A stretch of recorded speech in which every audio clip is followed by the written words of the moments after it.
Em nome do Pai, e do Filho, e do Espírito Santo. Amém. Queridos irmãos, sejam bem-vindos à reflexão do Santo Evangelho, da liturgia deste terceiro domingo do tempo quaresmal. É uma grande alegria compartilhar com você a Palavra de Deus e vivermos este breve instante de reflexão, de oração, de exame de consciência, por que não? Vivermos este instante juntos para abrir o nosso coração ao Senhor, escancarar as portas de nossa alma para bem vivermos este tempo quaresmal. Este tempo quaresmal que é para nós um itinerário, uma caminhada. No primeiro domingo da quaresma, nós aprendemos com o Senhor no deserto, vencendo as tentações, aprendemos com sua humanidade.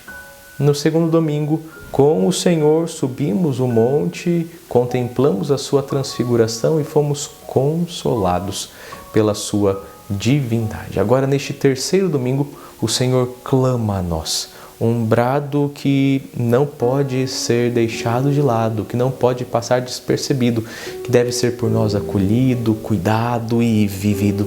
O brado da conversão. O terceiro domingo da quaresma deste nosso ano de 2022 é marcado pela palavra conversão. Não somente palavra, pela atitude justa e necessária que todos nós devemos ter. Ou converter, ou morrer. Esta é a grande força da liturgia do Evangelho de hoje. Queremos dividir essa nossa reflexão em duas partes. Primeira parte, olhar para os acontecimentos que são levados até Jesus e a reflexão a partir destes acontecimentos, que nos levam a uma segunda parte, a reflexão acerca do tempo, do homem e de Deus, a partir da figura da figueira que não tem frutos e que recebe a benevolência do seu Senhor. Queridos irmãos, nesta primeira parte contemplamos então os dois fatos históricos que são levados e apresentados e refletidos por Jesus.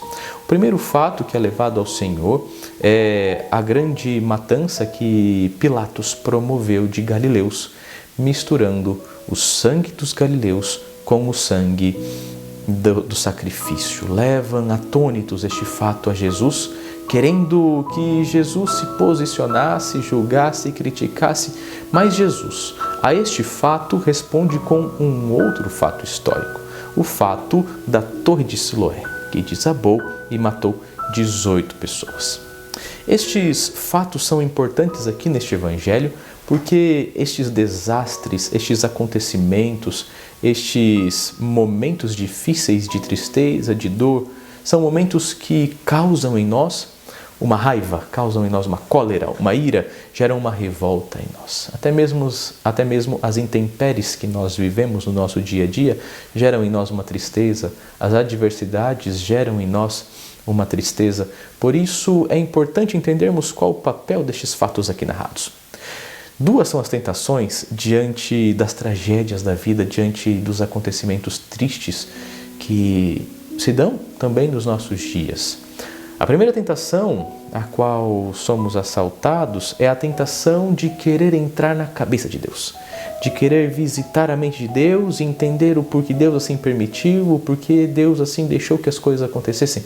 Nós sempre perguntamos por quê? É a primeira pergunta. Deus, por que isso? Por que aquilo? Por que isso está acontecendo? Por que comigo? Senhor, por quê? Depois, ao querermos colocar Deus nos nossos esquemas, nós também queremos, segunda tentação, a primeira, colocar Deus nos nossos esquemas e entrar na cabeça de Deus e querer que Deus faça do nosso jeito. Depois, a segunda tentação é a tentação de justiça, de achar culpado, de saciar a nossa fome e sede humanas de justiça. E sempre queremos achar um culpado, como por exemplo nesta queda da Torre de Siloé. Com certeza, aquele povo se perguntou: o que fizeram aqueles que morreram para receberem este castigo? Será que eles pecaram? Será que os seus pais pecaram? Em outro momento do Evangelho nós vemos este questionamento. Jesus, a estas duas coisas, a estes dois acontecimentos, não responde nem dizendo, nem com a resposta do castigo, dizendo que é castigo, nem com a resposta do destino. A partir destes dois acontecimentos, a resposta de Jesus é a lição.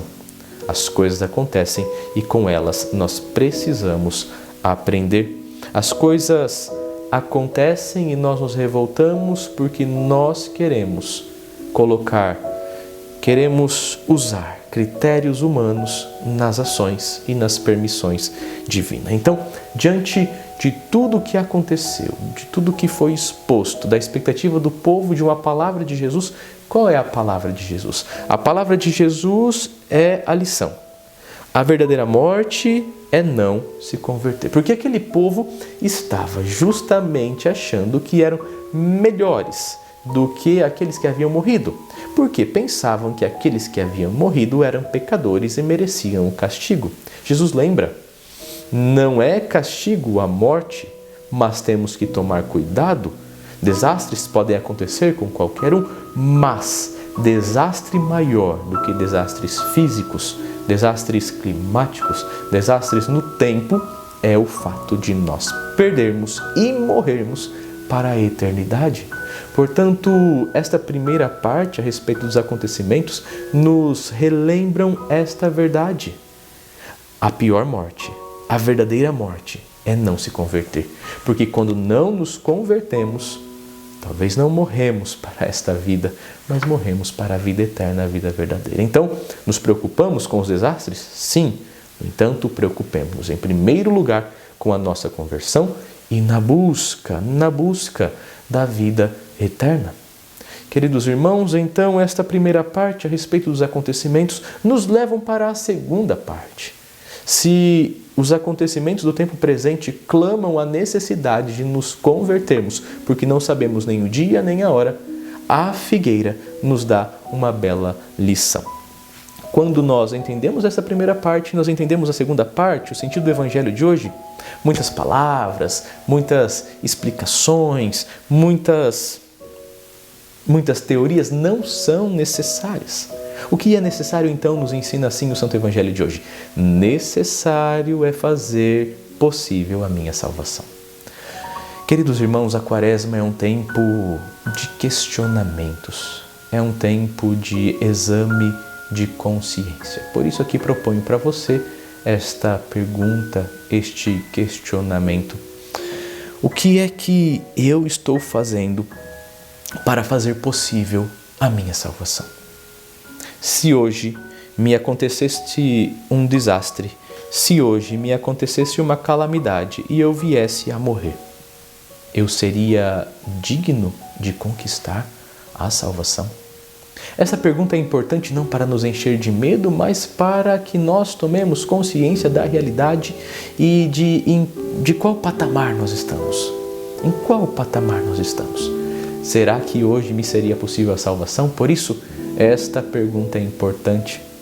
Às vezes nós nos preocupamos com tantas e tantas coisas aqui deste mundo e nos esquecemos da eternidade. Então, Jesus conta a parábola da figueira.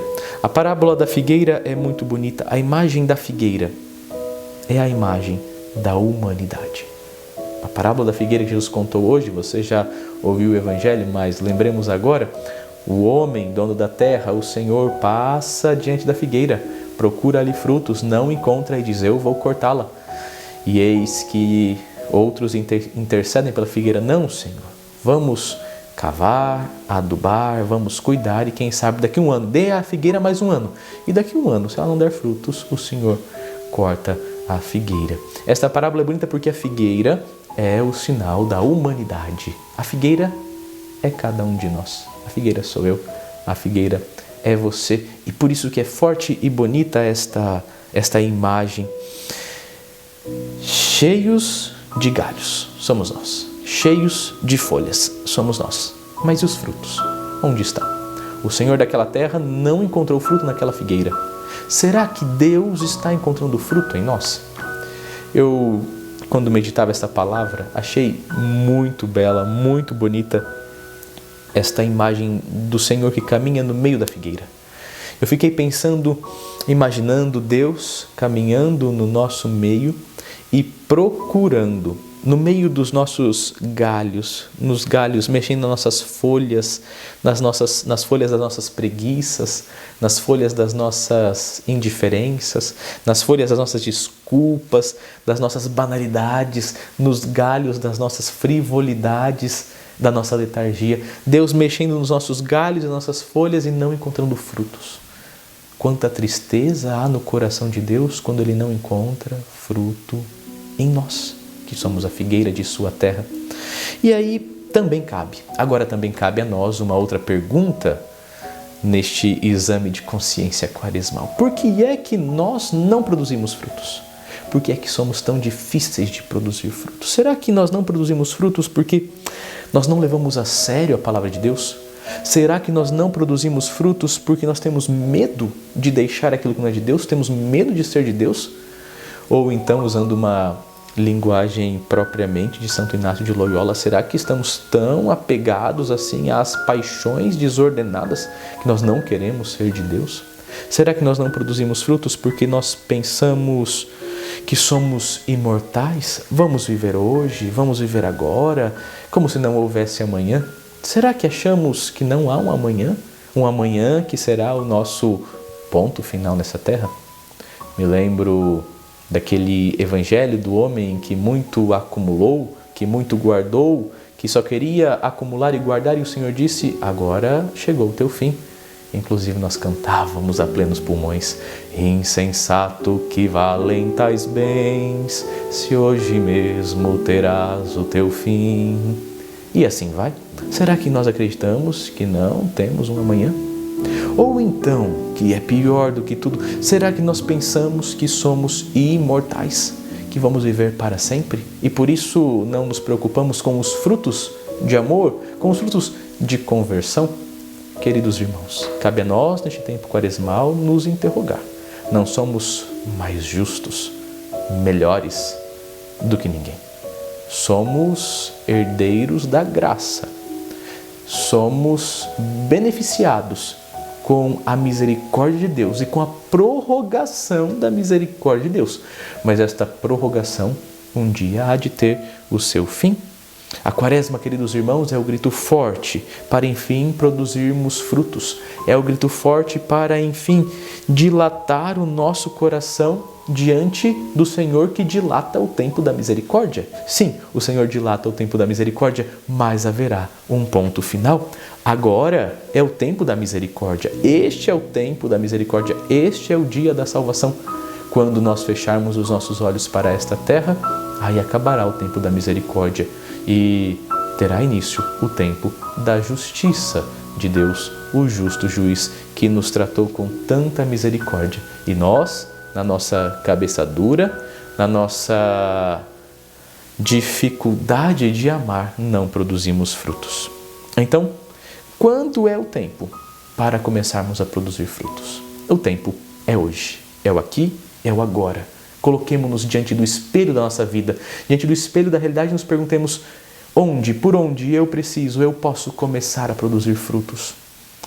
Eu me lembro de um médico amigo meu que, quando perguntado qual era a melhor motivação para iniciar uma dieta alimentar, qual era a melhor motivação para iniciar um exercício físico, para cuidar do corpo, ele respondia de forma muito direta e muito interessante: a melhor forma é você se despir e colocar-se diante do espelho. Observar-se nu diante do espelho para você ver como você é. E esta será a tua melhor motivação. Espiritualmente isso é muito mais grave. Precisamos nos colocar diante da nossa nudez. Precisamos nos despir daquilo que nós floreamos, fantasiamos diante do mundo, e precisamos, diante da nossa nudez, diante de Deus, com a nossa miséria, com o nosso nada, observar e nos assustar com aquilo que podemos e devemos deixar para trás, com aquilo que precisamos e devemos mudar, e perceber: é agora que eu preciso começar. Já é tarde, mas é agora. E agora eu vou começar. Eu vou buscar a minha conversão, porque se eu não me converter, eu vou morrer.